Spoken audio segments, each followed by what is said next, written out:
Sheffield, your next group of leaders is here with me in studio. We're going to be learning all about the Emerging Leaders Sheffield program. So I'm joined by their representatives. An exciting new program called Emerging Leaders Sheffield was created to champion and equip leaders from global majority communities to break systemic barriers and driving inclusive change across our city. So we'll be exploring their vision today, their values, and the launch of a program that aims to create a truly, and I say truly, representative future for leadership in Sheffield. So just welcome my guests, and we'll say hello to them individually. Sarah, introduce yourself and your role with the Emerging Leaders Sheffield program. Hi, I'm Sara. I am one of the emerging leaders of Sheffield. So yeah, hi guys.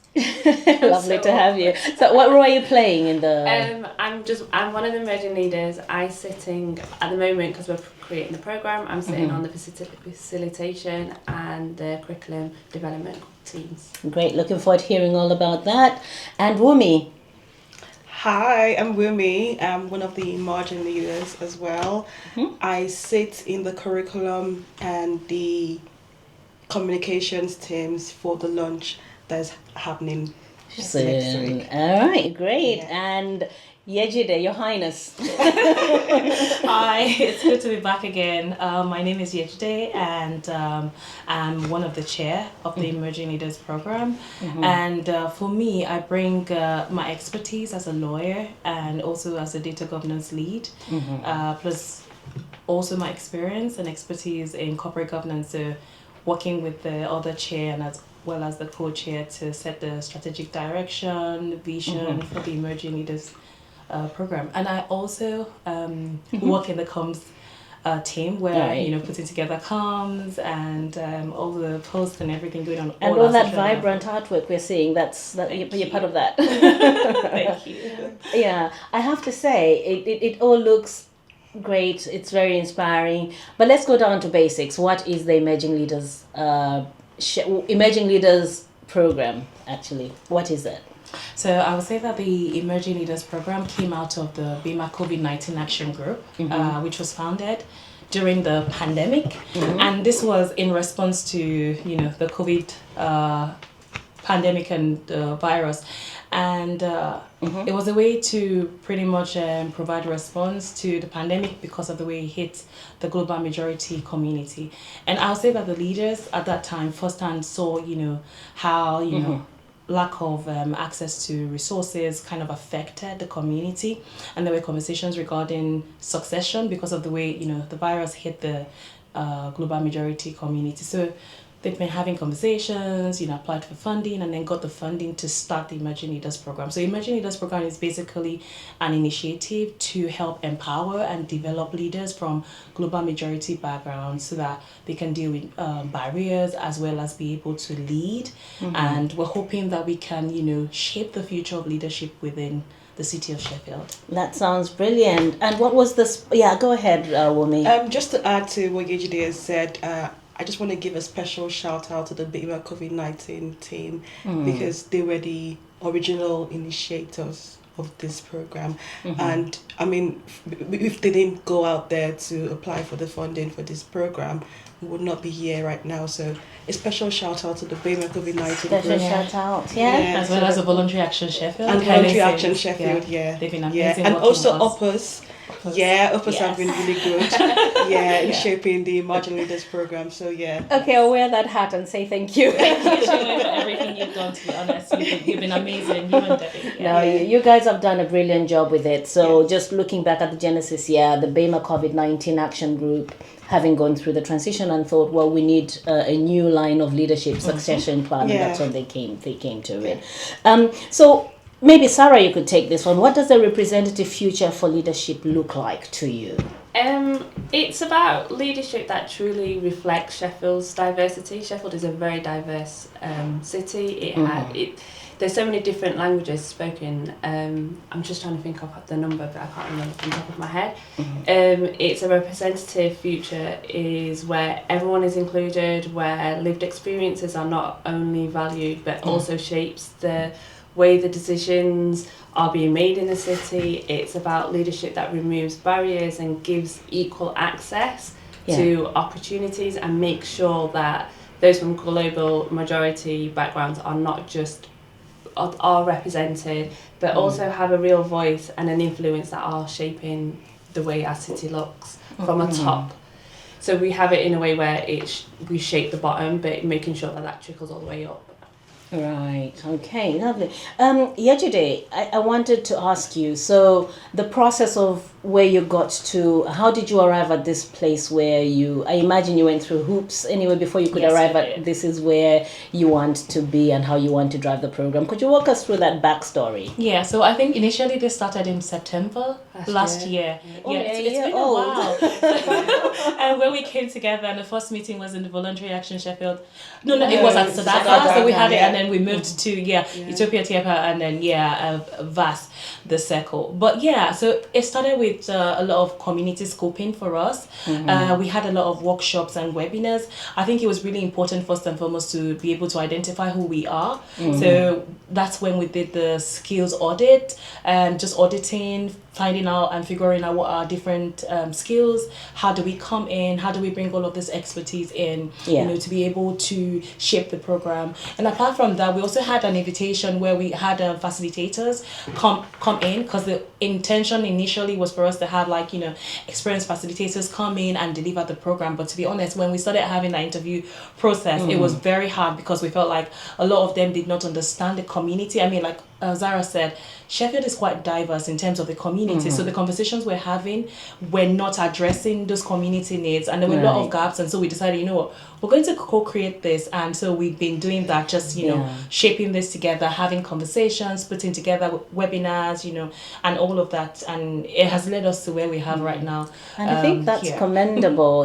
So I think, if memory serves right, there was a tender process for facilitators to help facilitate the discussions, whereas you were still going to be taking the lead on what you wanted. But what turned out to be is that amongst yourselves, having spent a lot of time, you realized you probably knew better what you wanted to do, and you could facilitate. So now you've got to a place where you're actually designing that leadership program.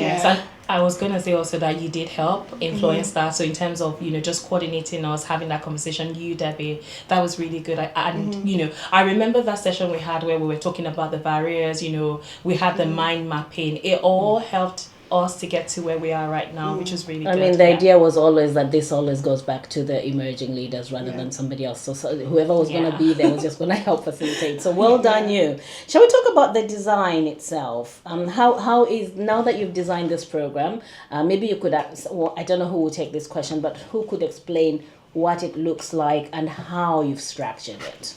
I mean, I could start. Okay. So you'll share that? Yeah, Okay, so good. we're starting with a pilot that includes community scoping. So we have a launch event that's happening, and then the 6 weeks leadership program. It's going to be like a workshop series where we'll have different facilitators come and, from our curriculum that we have built. So myself and Sara, being in the curriculum teams, have been able to build up a curriculum also with the... That's exciting. Okay, tell me about that curriculum. So that is the program. Maybe that's the question I should be asking you. What is that? So when we had... It came about from when we had those facilitators come, and we were like, this is not what we think our leadership program should look like. We didn't feel like it tapped into the areas that we needed it to tap into, and that we wanted. So we started from the beginning. We went back to those mind maps that we did and looked at where we felt like we needed more support in, and what areas we felt like we lacked in or didn't have confidence in. Right. So that was the basis of starting the conversation of what should a leadership program look like that was representing us. Right. So it begins with our first session of looking at who are we, like what do we each represent, what do we each bring, but also an opportunity for us to get to know ourselves a bit better in that first session. Right. And then it goes on to looking at the stakeholders in the city and how that is shaped out. But then it also goes to look at what barriers are faced, not only within Sheffield as a city, but globally as well. So it's making sure that the skills that we learn within these workshops are taken beyond Sheffield. It takes us on a journey within our lives to help the communities that we work with to overcome barriers. Right. And then it's looking at funding and budgeting, which is also important for a leader to have that mindset of where's the money and what is involved in that. And another one of the workshops is communication. So how do you speak to your team? How can you make sure you're getting the best out of your team? But also, how can you present yourself when you are out in the world? So public speaking. Some of us are really shy, for instance, me. Well, you don't sound it right now.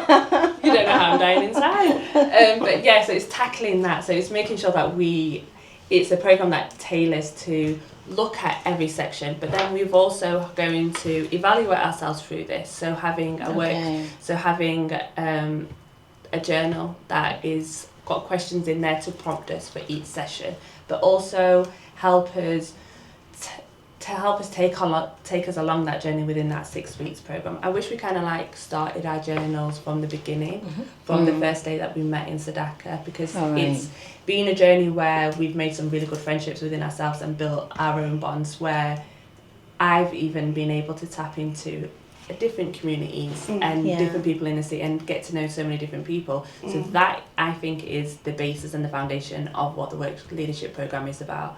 Great stuff. Just to add to what Sarah said as well, in addition to the curriculum that we have built and all those wonderful things that Sarah said, so we also have mentorships. We plan to have mentorships within the Emerging Leaders group, and also peer support, just referencing what Sarah said around her tapping into the friendship that she's been able to make within the group, and she's been able to understand different communities, so that peer support as well. So so all of those things would help us and build us to become the leaders that we need to be within the Sheffield community, and and so that we can also give out ourselves to our diverse communities in Sheffield.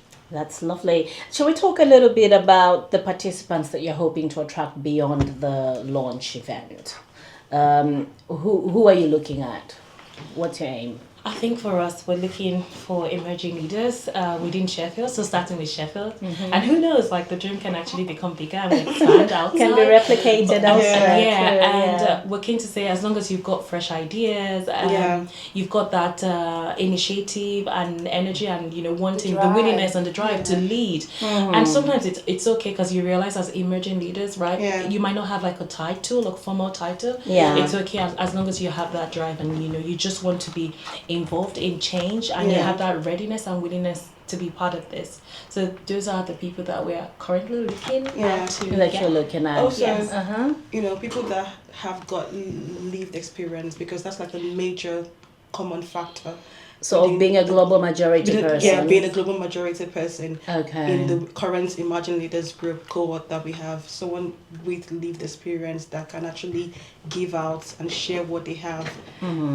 People can't, if you've not, coming from the global majority background, if you don't understand what we have gone through, you really cannot give out and, give what you need to give to your community, right? So we need someone that has that lived experience, in order to be of service. That's absolutely true. That's what we are about, not just gaining all the skills.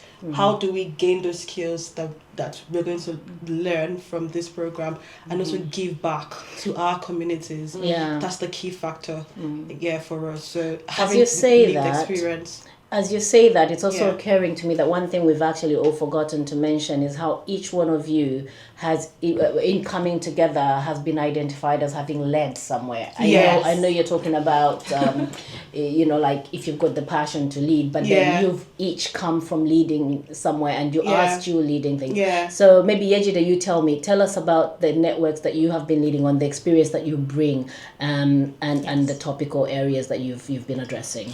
So apart from the professional bit that I talked about earlier, I'm also the founder of an organization called Bluemel. Bluemel is, I like to say that we're that beacon of hope.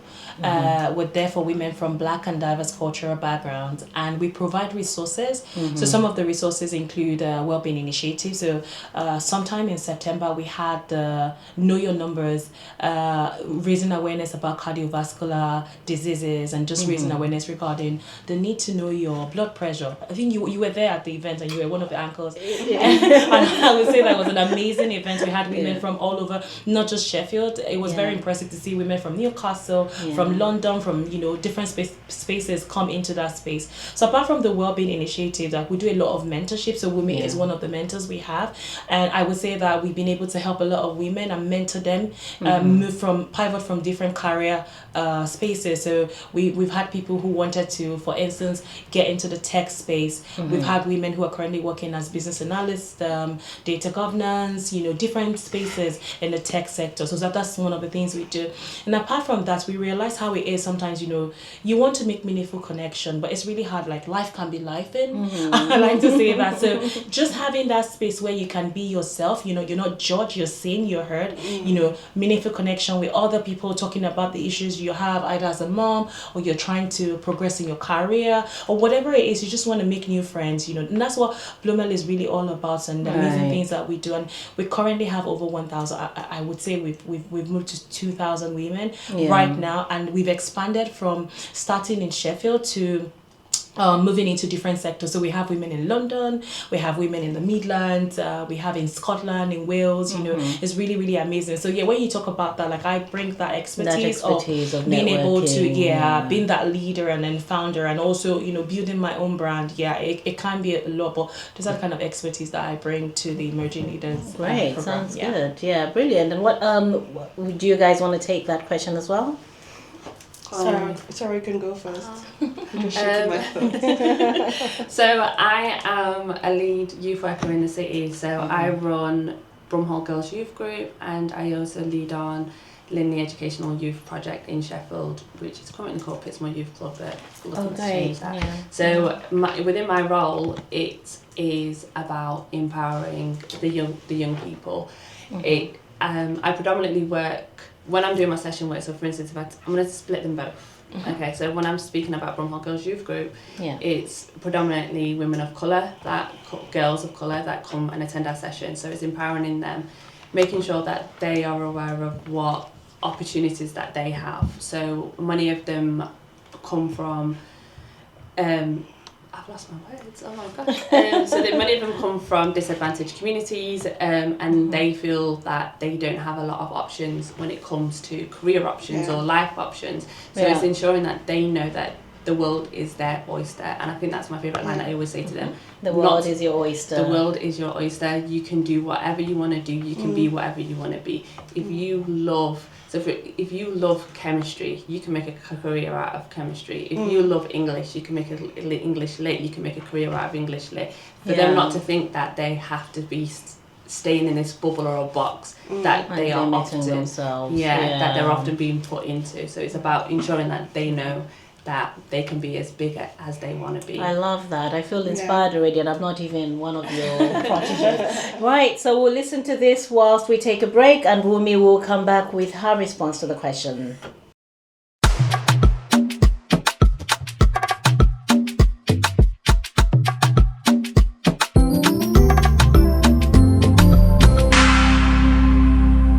African Voices Radio, amplifying our stories, connecting our communities.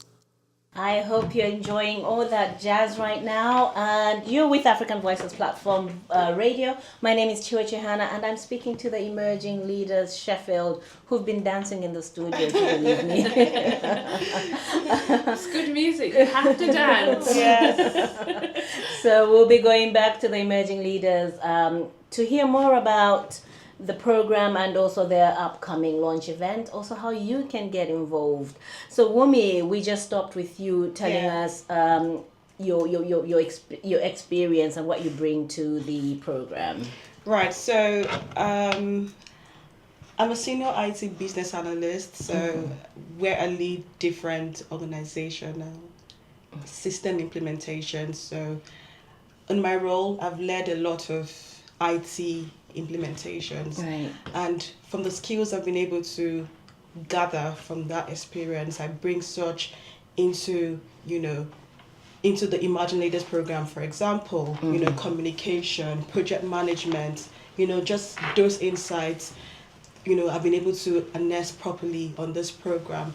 Aside that, I am a Blue Mail mentor, Yeah. where I've been able to mentor women that are looking to transition from whatever they're doing right now to becoming business analysts or even in any tech sector. Okay. So I just, explain to them that, the tech sector is not all about coding. There's a lot more, to working in tech, for me and also Yejide, we're in the non-tech part of non-coding part of tech, and data governance. Data governance for Yejide, business analysis for me, and then we derive so much pleasure, in doing what we are doing, because we are also adding value for all the projects that we are on.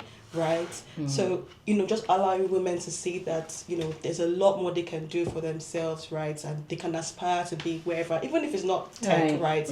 Anything, because a lot of us, Yejide came from law background. I came from engineering background. When I tell people that I studied engineering, they're like, wow with me. And I've done engineering. I've gone from engineering to becoming a management consultant, and now I'm here, right?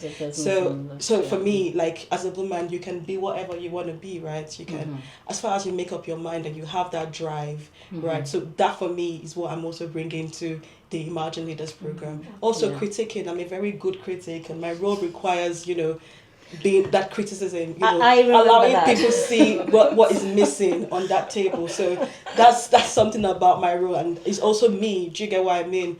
Right. So aside from Blue Mail and my corporate life, I'm also a leader in my church. Okay. Right. So I lead a group of people in a department where we, when you just join an organization, right, you want to see that you're going to feel that. So the hospitality side of things, that you are listened to, that you feel loved, right? So I lead that department. I also, speak to young girls, like teenagers in church, that that have questions about life, and they're trying to navigate life. So I mean, I'm a very open person, and I mean, I have a very open door policy, and anybody can come to my house. Like, teenagers can just come to my house. I'm like, I want to hear about this, so I have that. So are you in your auntie era as well? I'm in my auntie era, my big auntie era. It caught me off guard. Like, this auntie, I was like, who are we talking about? So I do all of that and so many other things for the church, because I mean, I love serving in the church, and then just going back to giving back, and that's my form of giving back, aside from Blue Mail. And in addition to that, just the most important thing about myself, I'm a mom. Oh, of course, that's a proper leadership role. That's a proper skill. Mom of 2 kids, that's like a proper leadership skill, right? Household lead, man. Yeah, household lead. Being a mom, navigating, being a mom, being a wife, and having a career as well. To be fair, it's not the easiest of space to be in. So all of those I bring into the Emerging Leaders program. It's quite a broad spectrum of skills. Before we get into the values, and also especially when we start to think about the barriers into leadership, because this is coming from a very serious place in your case, like in this case when we're thinking global majority leadership. Let's start with the basics. The basics in the sense of where we are currently. I have noticed that Yejide has taken, in more recent days, a visible position around changes to immigration laws. There's also, we're hearing about IDs and things like that. These are very important issues that affect predominantly global majority communities. In itself, those are barriers already that I'm seeing, but I just wondered whether you could speak more to those lived experiences that we probably, you make things sound easy, but it's not easy. There's so much you're tackling. So do you want to talk about that a little bit? Yeah, I was going to say that, like you said, coming from a global majority background, there are a lot of challenges that we face. Some of them are systemic, like you've mentioned. Some of them are structural. My mindset, to be honest, I always say, and even on my social media platform, I call myself a positivity, CEO. I like to look chief positivity officer, and I like to look at myself. I like to look at life from that positive angle. So it's more of, yes, the barriers are there, but how do we turn them into stepping stones? How do we turn those barriers to the drive to make us want to succeed? So sometimes it's painful when you think about it, but it pushes me, and I'm sure for all of us here, pushes us to want to, do more. One of the barriers that you're talking about is a lack of representation for leaders from people, because I don't want to say leaders, but it's really hard in terms of that lack of representation in leadership roles. And that's the reason why we have a program like this, being able to empower us to be in those kind of spaces. A lot of us don't have access to like networking space of influence, if you get what I mean. It's not something that is easily accessible. There's the lack of resources. Sometimes access to information is really hard, and we have to tap into, just people within the community to be able to get all the resources and the information and things that you need. So it's more about, and that's why we're doing this, how do we turn that into those barriers into stepping stones? And how do you make it, and then how do we and also how do we do better? I guess for you, like, your outlook on life is positive, and you can say, but then there are others who just feel very confined, and so it's how do you give that hand? I guess that's part of that. 100%. And I think it's also about, there's a limelight on the bad immigration at the moment, that constantly in the media, and there's no such thing as bad immigration first and foremost. And it's about this program highlighting the importance of different people from different backgrounds being in leadership, being in spaces to speak their truth, to give their background on their journeys. I was a refugee when I came to this country, and I wear that with pride. I remember as a child hiding that factor, because it was like, well, I grew up with people saying, oh, well, you was practically born here, so I took on that. Well, I was practically born here, so yeah, I'm British. You almost want to shun where you came from because of all the stigma around it. And then it was like, no, actually, I wasn't born here, and I'm proud to say that I wasn't born here. I'm proud to say, I'm proud of my heritage, I'm proud of my journey, I'm proud of the journey that my parents have taken, and I'm proud of where I am today. So it's I think the Emerging Leaders program is shining a light on our proudness of our backgrounds, of where we come from. And saying how we matter and our voices matter, and it shall be heard. And can I also say, like, just like you, I came into the city as an international student, yeah. and I would say that, like, in terms of all the work that I do, it's all about making a difference. And I think it's important to spotlight that, because obviously, like you said, there's that communication regarding, you know, this is what you do and all of that bit. I don't want to get into that. Like, I try to stay out of that bit, but my point is, you can actually come into a city and make a difference. You know, you can also have a lot of potentials, and you want to. It's not just only about just taking, but about giving. Like, you know, being of service, making a difference in the community that you find yourself. Maybe just being human. It's okay. Like, we're just human. That's being human. Wumi, I'm going to ask you a different question. I think that just to get back into the program itself and the launch itself. So when is the launch itself, and what should people expect of it? The launch is on the 2nd of October from 5 p.m. to 8 p.m. and we'll be having 2 guest speakers. We'll have the Lord Mayor of Sheffield at the launch, and also the CEO of Voluntary Action Sheffield, VAS, Helen Sims. She's giving you a lot of public support. Have you seen that? Yes, she has. And she's been very great. She's one of our great advocates, right? Yeah. And I know that she always speaks about this program wherever she finds herself. So she's amazing, right? Yeah. So on that day there'll be lots of panel discussions, right? People would. Sorry, you said it's running from 5 p.m. 5 p.m. to 8 p.m. to 8 p.m. Yes. Okay. And there'll be panel discussions. The guest food. Speakers and food. Yes, food is very important. Yes, food is life. Yeah, food, drinks, right? And I mean, it promises to be an amazing, and, you know, a thoughtful and, you know, very impactful program. So great. An opportunity to meet all the rest. Networking as well. An opportunity to meet the rest of the emerging leaders. Yeah, because there's 8 of us now. 9. There are 9 of you now. 9. So you started off as 14, I think. So now it's 9. And I also say that in that space, it's not just only us, so there are different people that are going to be coming there, so established leaders within that space. And I was going to say, like, from our journey, we've been working with a lot of established leaders. So apart from Helen, you know, Olivier is one of those, Timo. So the original BEMA COVID-19 action group, the leaders. Pam did, and I was going to say Pam. Pam is Pam Daniels. She's our coordinator based on the work she's she's been doing with us, and then her coming on board. So yeah, we're going to have really good people in that space. So if you're looking to make meaningful connection and just have conversation about leadership, that's the space to be on Thursday from 5 p.m. That's lovely. And that's at the Circle, Voluntary Action Sheffield, the Circle. Yes. Right. Does any of you have information about what to expect from the panels yet? Or is that still being formed? We're keeping it. We're keeping it. Okay. Watch the space. Thank you. Watch the space. Okay, I love that. Yeah, so I think it's a good place for us to close with your values. You have developed 6 values, is it? Yes. 6 Yes. values. Could Yes. you walk me through those and so people can understand who you are? I'm just going to take some of them, and then I'll let you take some. I was just going to say that sometimes, people put values on paper, but for us they're not just words on paper. They're things that we actually, values that we actually live by. It's how we interact with each other. It's the way we have been executing this project.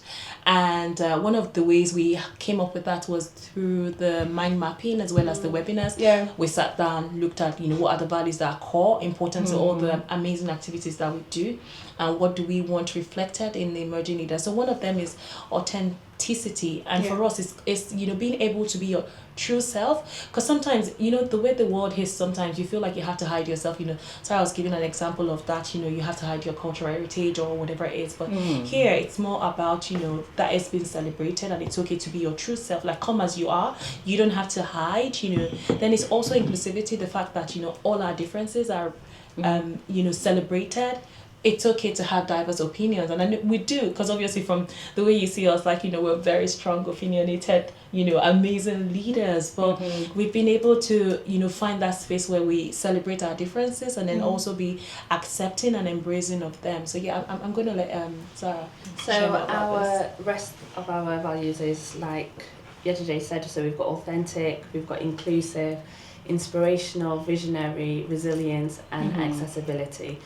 And each one is pinnacle to one another. So I think when you think of, for instance, visionary, so it is about us seeing the changes within the city, within how leadership looks within the city, within the main key stakeholders, and how it's making sure that we have young people who, I'm so used to saying young people, leaders going into those roles and seeing that they can do future generations works as well. Exactly. It's about them seeing how they can be seen in those roles. Inclusive, we are from a global majority. We all come from different backgrounds though, so it is about us ensuring that we all respect our spaces. It's like when we were saying earlier on, she critiques us, and I love it, and I love to see it, and it's making sure that we all have our voices heard within that space, and then on going forward, the future leaders that come involved, that their voices are heard, and no one's voice is bigger than the other. Right. Sounds great. Wumi, did you have any contributions to make to that? Yeah, so Sarah's mentioned all the values, but I'm just going to talk on resilience, right? So from, like Sarah and Yejide have shared about, the different ways they've moved into Sheffield, and in all of that, right, they keep pushing and within all the adversities that come in their ways, they're here today, and they're on this amazing program. So that's the kind of value that's kind of spirit that you see it, not just them, but it's mirrored in all the 9 of us, pushing through every adversity, every challenges that come our ways, and then we still turn out to be the best, right? So that's, for me, that's a great value that that is mirrored within all of us. Yeah. So let's just do a bit of a name drop for the ones that are not here. So we've got Sam, who is the Appalach founder. There's Salma. Salma is the founder of Somali Mental Health Network. She had an event recently. There's Alima. Alima is an NHS equity lead. So you can see, everyone, when we say high potential, to be honest, there's so many amazing things that we do. Mahara is the landlord. I'm trying to remember the name now. No, there's something about, she's got her own, it's a real estate company, but what she does majorly is, it's more about equitable ownership and renting. So, you know how it is in that space in terms of the way landlords just have all those unethical practices. And that's where she comes out, standing out there, in terms of her services. What she does, she's very, very different. Yeah. And then there is also Justin. Yeah. So Justin has got his organization helping Black women from refugee background, from people who are seeking asylum. I think one important thing about Justin is he speaks 7 languages. Yeah. Oh my God, the day I heard, I was like, very, very, very, that's a skill that definitely like a lot of people want to have. And he's got such good, like when I've spoken to Justin, I didn't realize he lived in so many countries. And I mean, like, I love French. His Francophone links are strong. His Anglophone links are strong. You just like, and he seems so quiet until you really get to speak to him. You're like, wow. He's actually running the PhD at the moment. He's pursuing his PhD. And the PhD is about, I think it's about sustainability, climate. I mean, that's. I mean, it's very quiet, but I feel like it's a powerhouse. He is. No, I do think you're all powerhouses, and the future generations that come after you. Sammy. So Sammy is currently the Lord Mayor's consult, and he does amazing stuff within the community, within the job, youth, and like I said, really and loaded. As well. Yes, really loaded and powerhouses in the Emerging Leaders program. Well, I'm pretty sure that Sheffield is now looking forward to seeing exactly what you get up to, and also it's nice to know that in the ranks of the city's leadership we're seeing that there's something being done intentionally, and I'm feeling a lot safer, and I'm also hopeful for the younger generations. Amazing. So thank you so much for joining us on African Voices Radio today. Thank you, Tchiyiwe. Thank you for having us. Thank you for having us. It's been amazing. And don't forget, guys, come join us Thursday. When you say that, actually, what are your platforms? How do people find you? You're on Instagram. Where are you? So on Instagram and LinkedIn at the moment, Emerging Leaders Sheffield. That's where you find us. So a lot of the things that we're going to be doing, we're going to be sharing them on that platform. And I think some of them are also being shared using the Voluntary Action Sheffield platform. But you can get everything you want to know about us on Instagram. So follow and engage LinkedIn. with our posts. Yes. LinkedIn and Instagram, and it completes as Emerging Leaders Sheffield. So if you go on LinkedIn, you find Emerging Leaders. That's not the one, because I almost tagged that one. But it's Emerging Leaders Sheffield. Wherever you go. So thank you so much. That was the Emerging Leaders Sheffield sharing their vision for building representative and inclusive leadership in our city. If you'd like to follow their journey, follow all those platforms and support their work. And also, if you can register for their launch event, which takes place on the 2nd of October at the Circle. My name is Tchiyiwe Chihana, and you've been with me from 9:30 a.m. and we're just going past 10 minutes past 12. Thank you so much for joining me, and here's some more music.